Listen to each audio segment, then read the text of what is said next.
Hello, Sim here. So we've got some nice 8KD gameplay in the background, and I'm gaming with a couple of subs. Towards the end of the video, I'm going to share with you guys my PS4 and Xbox One stats for Black Ops 4, and that'll allow you to draw your own conclusion. So we're playing Domination, and the very first round is, well, a little bit slow. So here and now, I have cut a few bits and pieces out. I was going for like high streaks. Well, I wasn't really going for high streaks. I was going really for playing smart. I'm trying to learn and understand how to play the game in a much better way and understand spawns. And therefore, I was more focusing on trying to predict spawns much better than I have done in the past. Obviously, I've always been aware of like traffic patterns and stuff, like these are common routes for people to run. But what I really haven't been well enough aware of is, well, spawns, and that's the aspect that I'm trying to improve on right now. Trying to figure out where these guys are spawning and then take care of business. So obviously I knew he was coming to SC, but I didn't quite predict this guy. So yeah, I'm playing with the ICR and I am having fun with the ICR. I am predominantly an assault rifle player. I always have been. And obviously we got A and B at this point in time, and I'm going to try to make sure we keep it. But I'm also trying to stop myself being foolish and, charging headlong straight into gunfire and all that stuff. So as I said earlier, the first round is really boring and slow from a YouTube video perspective, but we build momentum. When we get to round 2, and ooh yes, I saw him and ducked out of the way. And one of our teammates went and killed him. Yes, thank you very much. So I also aware, yes, I think there's a sensor darts going off. I'm trying to listen through the headset and gameplay and stuff at the same time. Well, I might be a little bit too early on that one.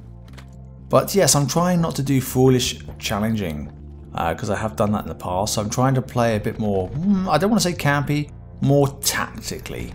And that's what I am trying to do, and you'll see me switching around between B and towards the back left of A. You see all the sensor darts and stuff going off, but not yet because I haven't actually heard it. But if I can get my aim on target, then I'm pretty good, and that's what happens. So you can see this acoustic sensor, it's just going off left, right, and center at the moment, and yeah, so it's like, well, where are they? Are they there? Are they there?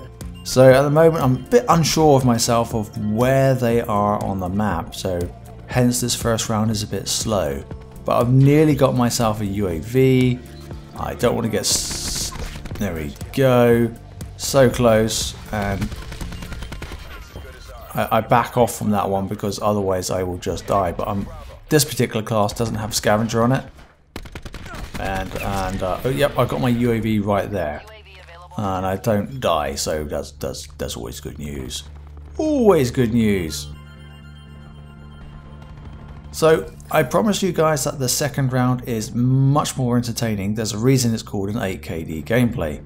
It's just unfortunately this first round sucks from a gameplay perspective, but it does set the scene of how this map can play in a couple of different ways. So I obviously saw him go up, and here's the sensor dart. So I talked about it a bit earlier, but I got the game sound turned down a little bit, and then realised where it was and take care of that to get rid of it, so that it doesn't helps our team so their positions doesn't get exposed.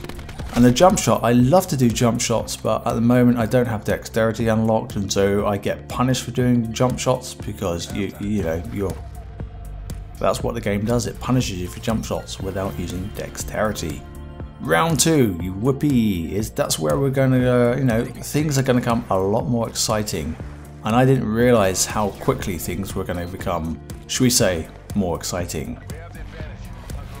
So I normally rush for B and stuff, but I'm like, oh okay, I'm being careful, and I fired on my sensor dart to try and give my teammates stuff and pick off a headshot there, so we're good to go. But I can see there's lots of enemies, and I know they're all going to be head glitching that B, but I can see somebody's flanking here, and I go, okay, I'm going to take care of business from that perspective, because our health in Black Ops 4 has been significantly increased. It's gone from 100 to 150 if I recall correctly, and therefore that's why the time to kill takes a lot longer, because it's no longer an instant kill. I say instant kill. You know, basically your time to kill has increased by a factor of, well, not quite 3 times, but it is increased by, well, 50% basically. So I decided not to go there, and I decided to head glitch from this way, and that was a good call.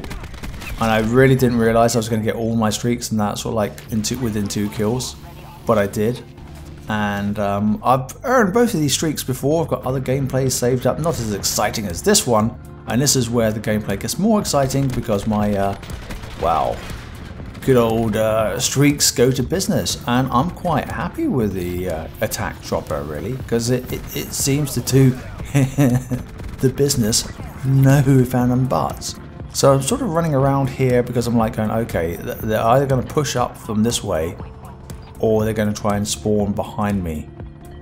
And there we go, he's up in the window, and I was just waiting to see if he's going to challenge. But I don't quite get, and I've run out of ammo. So this is the uh-oh. You know, everything's been going well, and I've run out of ammo. Too well. I got no ammo. Oh dear.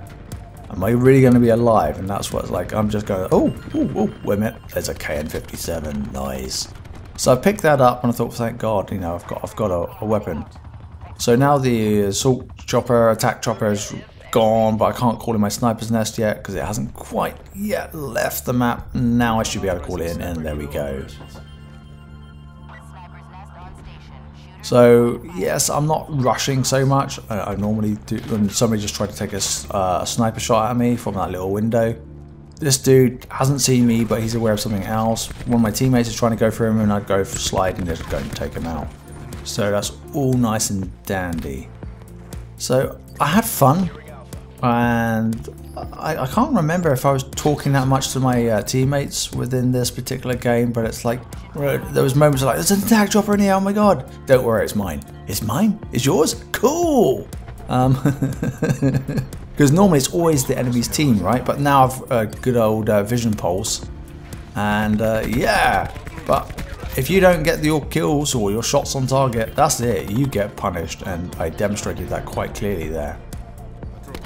So this area here has got, which is ADOM, has got a very tight spawns, a lot of spawns. And oh yeah, I just remembered too. You're going to see that later, I'm pretty sure. I edited this last night, been doing some more DIY, and now I'm doing the commentary on top. So you'll get to see that, you know, the spawns are so like heavily together here in this area. And of course, there's part of me that still thinks this is a traditional Call of Duty, that you can like get 3 pieces, 4 pieces really easily with a few bullets. No, you can no longer do that. I was so lucky here. You know, if I hadn't, we both jump shotted and stuff, but I came out on top in that situation. But yeah, I keep thinking that this is like a traditional Call of Duty, and that the fact that you can just take out so many enemies at once. And I've fallen victim to this on a few occasions, I think, to be honest. And this is a case in point. You know, I want to go for that montage moment, and I can't do it. You can literally just, you have to focus on 1 to maximum 2 enemies, and really 1 enemy at a time. You just cannot. The time to kill is so much longer in core that you just get punished. You really do. So there we go, we've got an 8KD gameplay. 25 kills to 3 deaths, or shall I say EKIA. Now I'm going to share with you guys in a second my stats. So first up is Xbox One. And I have 12 hours of game time, 1,446 kills, and that equates to 1.44 EKIA, which includes assists. So the direct action kills is 983, and that translates to a KD of 0.98 as we would know it. Now on the PS4, I got 13 hours of game time, I got 1,369 kills and an EKIA of 1.22. Direct action kills translates to 913, and that corresponds to a KD of 0.82. So I hope you enjoyed the gameplay. Draw your own conclusions on the stats for the consoles, and if you enjoyed this video, give it a thumbs up, and until next time, this has been Sim.